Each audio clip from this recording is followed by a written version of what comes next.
So there's a strange pressure that comes with being the boss's son. From the outside, people usually assume one or two things. Either everything was handed to you, or you're spending your whole life trying to prove yourself. But I think both of those assumptions miss the deeper reality. Because growing up around leadership taught me that responsibility rarely shows up all at once. First comes access, then comes pressure, and then eventually becoming. My name is Jacob, and welcome to Under the Fig Tree FM. So my father started a traffic control company that has over 100 employees. I've been working here for about 8 years now, on and off since I was going to college, so I would work here during the summertime.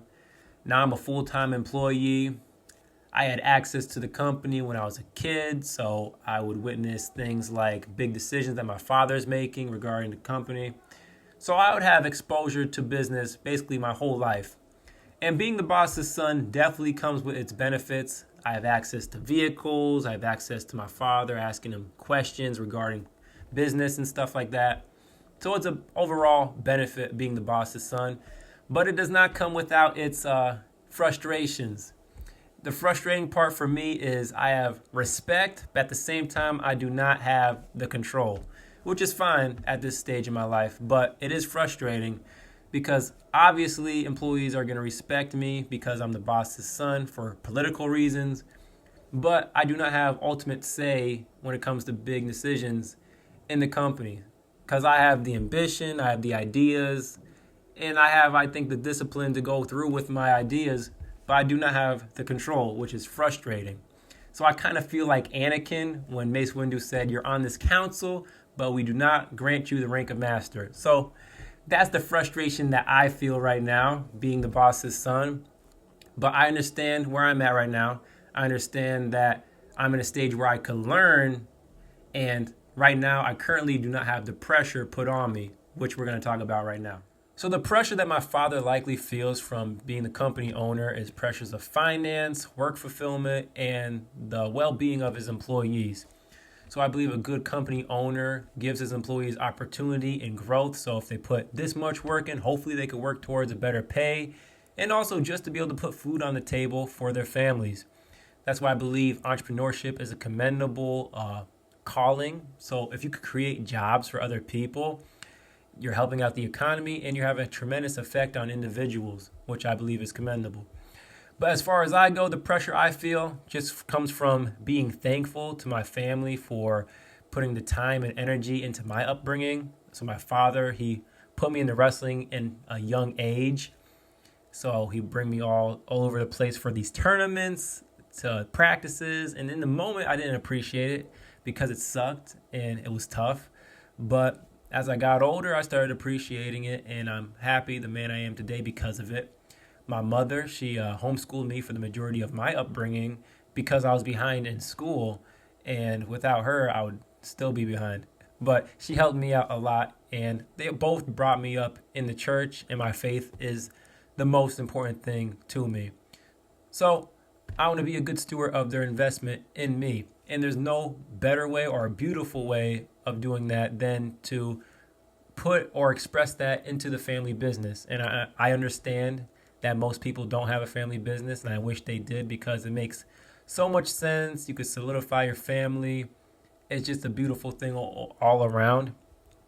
But I just want to be a good steward of their investment in me, so I put that pressure on myself. So instead of just going through the motions throughout my week with the responsibilities I have to get done, I put on myself that I want to be innovative. So just from being in this company for 8 years, I found out that we really have no structure or system when it comes to doing our operations here. We have no automation at all. We're doing things on Excel, just ancient documentation.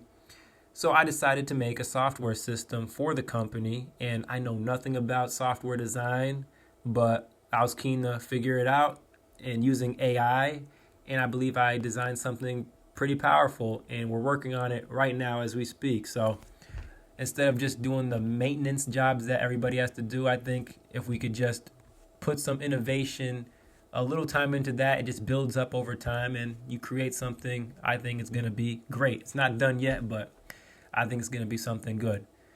And if you do these things long enough, you eventually become the person that calls the shots, which we're going to talk about next. So the thing about becoming is that it implies that you aren't.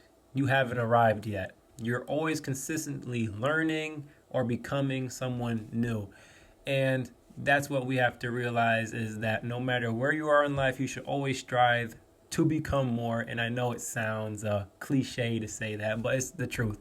Can't get around it. We always got to be learning more. We always got to be becoming more, getting out of our comfort zone. And, I always like to bring things back to lessons I learned in the Bible.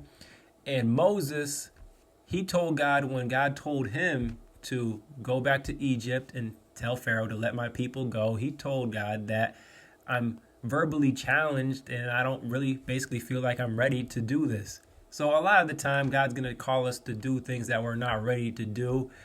And that's the paradox between me and Moses, because currently I feel like I'm ready to take on the leadership position of a business. But Moses didn't feel like he was ready, and Moses was probably more prepared than me.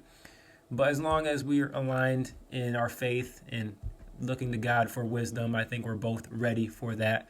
But the point here is we always got to be becoming. So the pressure that's put on us, we have to use what we got.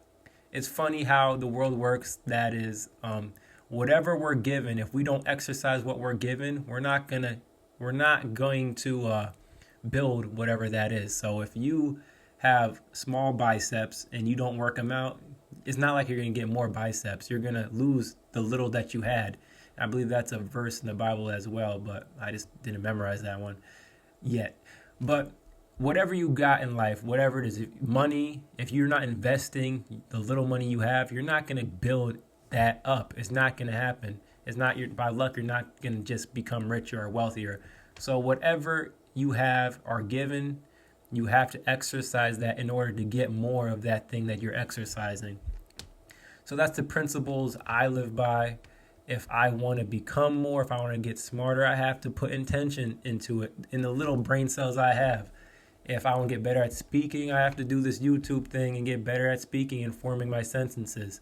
So that's just the principles that I like to live by.